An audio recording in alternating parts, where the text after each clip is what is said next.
नाज़रीन अस्सलामु अलैकुम वरहमतुल्लाहि वबरकातुहू। रमज़ानी मसाइल के एपिसोड नंबर 2 में आप सबका खैर मक़दम है।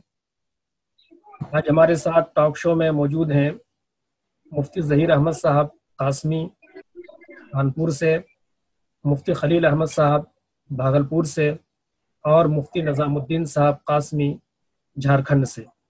आइए इस एपिसोड में कल की तरह आज 9 मसाइल पर मुफ्तियान कराम से हम गुफ्तगू करते हैं। तो सबसे पहले हम कानपुर चलते हैं और मुफ्ती ज़हीर अहमद साहब से हमारा पहला सवाल है कि अगर रोज़े की हालत में कोई इंजेक्शन लगवाता है तो क्या इससे रोज़ा टूट जाएगा या रोज़ा बरकरार रहेगा? बिस्मिल्लाहिर्रहमानिर्रहीम। रोजे की हालत में अगर इंजेक्शन लगवाया जाता है तो उससे रोजा नहीं टूटता है, इल्ला ये कि ऐसे इंजेक्शन जो डायरेक्ट पेट के अंदर लगाए जाए, जो पेट में लगाए जाते हैं, जैसा कि कुत्ते वगैरह के काटने पर इंजेक्शन जो है ना वो डायरेक्ट पेट के अंदर लगाया जाता है, तो उससे रोजा फासिद हो जाएगा। और बाकी और जो इंजेक्शन आमतौर से लिए जाते हैं वो रगों में लगे या एक गोश्त में लगे, उससे रोजा नहीं टूटता है। दूसरा सवाल मुफ्ती निज़ामुद्दीन साहब कासमी से है कि बहुत सारे लोग सांस के मरीज होते हैं और वो लोग इनहेलर का इस्तेमाल करते हैं, तो इनहेलर के इस्तेमाल करने से क्या रोज़ा टूट जाएगा या रोज़ा बरकरार रहेगा? जी, इस वक्त जो लोग इस तरीके से बीमार है दम्मे के और इसका वो इस्तेमाल करते हैं इनहेलर का, तो इससे रोज़ा टूट जाता है, फासिद हो जाता है।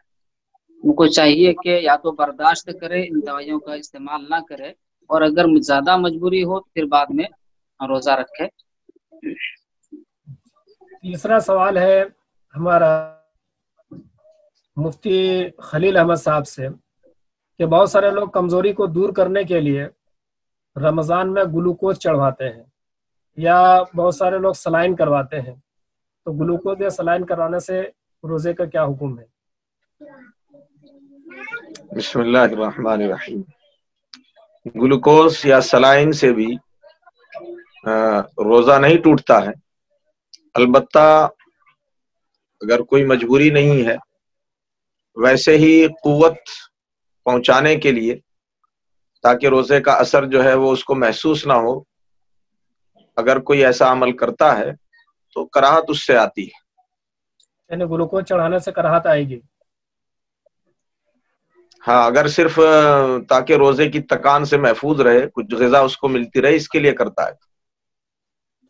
चौथा सवाल मुफ्ती ज़हीर अहमद साहब कासमी से कि बहुत सारी औरतें अपने माहवारी को रोकने के लिए या निफास को रोकने के लिए दवाइयों का इस्तेमाल करती हैं, और जिसका मकसद ये होता है कि पाकी के अय्याम हो और हम रोज़ा रख सकें, तो ऐसी दवाइयों का इस्तेमाल करना जायज़ है या नाजायज़ है? और अगर जायज़ है तो अगर फिर रोज़ा रखे तो शरई एतबार से वो रोज़ा होगा या नहीं? नहीं, इस तरीके की दवाएं हमको इस्तेमाल नहीं करना चाहिए जिससे कि माहवारी रुक जाए, क्योंकि जब शरीयत ने हमारे लिए इन अय्याम के रोज़ों के लिए ये कहा है कि वो बाद में रख लें, है ना, तो फिर हमको इन अय्याम के अंदर इस तरीके की दवाएं इस्तेमाल करना ये सेहत के लिए नुकसानदेह है। शरीयत जो है सेहत का भी ख्याल रखती है, हमको सेहत का भी ख्याल रखना चाहिए, ये हमको ऐसा नहीं करना चाहिए। तो एक फितरी चीज़ है और शरीयत ने उसका हुक्म दिया है कि भाई आप इन अय्याम के अंदर जब रोजे नहीं रख पा रही हैं तो उनको आप दूसरे अय्याम में आप रोजे रखें। ताहम अगर किसी औरत ने इस तरीके की दवा ले ली और उससे वो अय्याम रुक गए, तो फिर ऐसे मौके पर उसने रोजा रख लिया तो रोजा उसका अदा हो जाएगा, और जाहिर है कि जब उसका रोजा हो गया तो फिर बाद में उसकी कज़ा करने की भी जरूरत नहीं है। पांचवा सवाल मुफ्ती निज़ामुद्दीन साहब से है कि अगर कोई लड़का मुश्त ज़नी करे या कोई लड़की अंगुश्त ज़नी करे रमज़ान में, तो इससे रोज़ा रहेगा या ख़त्म हो जाएगा? जी, मौजूदा वक्त में नौजवानों में ये बीमारी भी आम है, लोग इस तरीके से करते हैं क्योंकि आदत बनी हुई रहती है। तो नौजवानों को चाहिए कि रोज़े की हालत में लड़का हो या लड़की वो इस तरीके से ना करे, इससे करने से रोज़ा फासिद हो जाता है, टूट जाता है। अगर रोज़ा टूटने और बाद में के बाद क्या होगा? क़ज़ा होगा, कफ़ारा होगा या सिर्फ क़ज़ा होगा? बाद में सिर्फ क़ज़ा है, यानी अगर एक रोजे में करता है तो एक रोजा रखना पड़ेगा, कफ़ारा कुछ नहीं है। جیسے کہ یہ مسئلہ ہوتا ہے اگر کوئی جان بوجھ کر کے روزہ توڑ دیتا ہے تو اس پر کفارہ بھی لازم ہوتا ہے، تو یہ کیا اس ضمن میں نہیں آتا؟ نہیں، یہ اس ضمن میں نہیں ہے۔ تو ہمارا چھٹا سوال ہے مفتی خلیل احمد صاحب سے۔ مفتی خلیل احمد صاحب سے چھٹا سوال یہ ہے کہ بہت سارے جو شادی شدہ ہوتے ہیں، دور رہتے ہیں اپنی فیملی سے، تو وہ فون پر بات کرتے ہیں، یا کچھ نوجوان بچے ہوتے ہیں جن کو شادی ہوئی نہیں ہوتی ہے لیکن وہ کسی کو منتخب کیے رہتے ہیں جس سے شادی وہ لوگ کرتے ہیں، اس سے کچھ ایسی باتیں کرتے ہیں، جنسی باتیں، جس سے مزے بھی یا منی بھی بسا اوقات نکل آتی ہے، تو ایسے صورت میں کیا ہوگا روزے کا؟ اگر اس طریقے سے بات کرنے سے شہوت کے ساتھ اس کی منی نکل آتی ہے تو پھر اس کا روزہ ٹوٹ جائے گا، اور اگر مزی یا ودی ہوگی تو پھر اس کا حکم الگ ہوگا، اس سے وضو ٹوٹے گا اس کا۔ یہ جو روزہ ٹوٹے گا اس روزہ میں صرف قضا ہے یا اس کے ساتھ کفارہ بھی ہے؟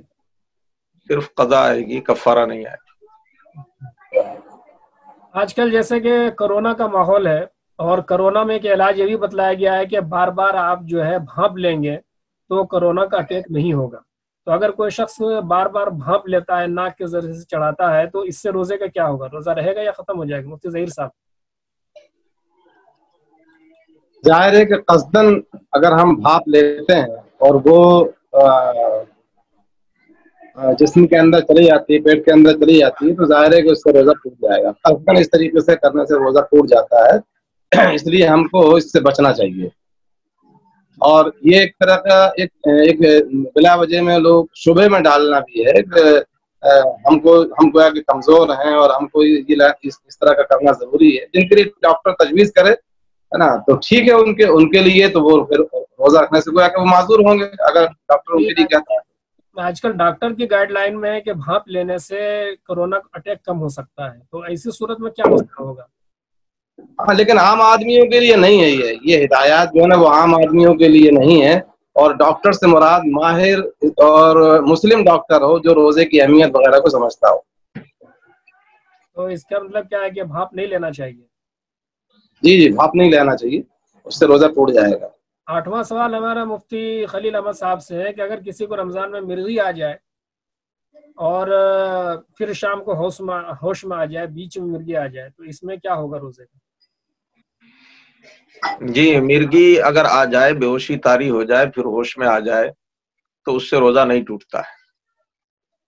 مرغی میں روزہ نہیں ٹوٹتا ہے؟ نہیں۔ شام تک افطاری کے بعد بھی بے ہوشی رہی تو؟ افطاری کے بعد بھی اگر بے ہوشی طاری رہتی ہے،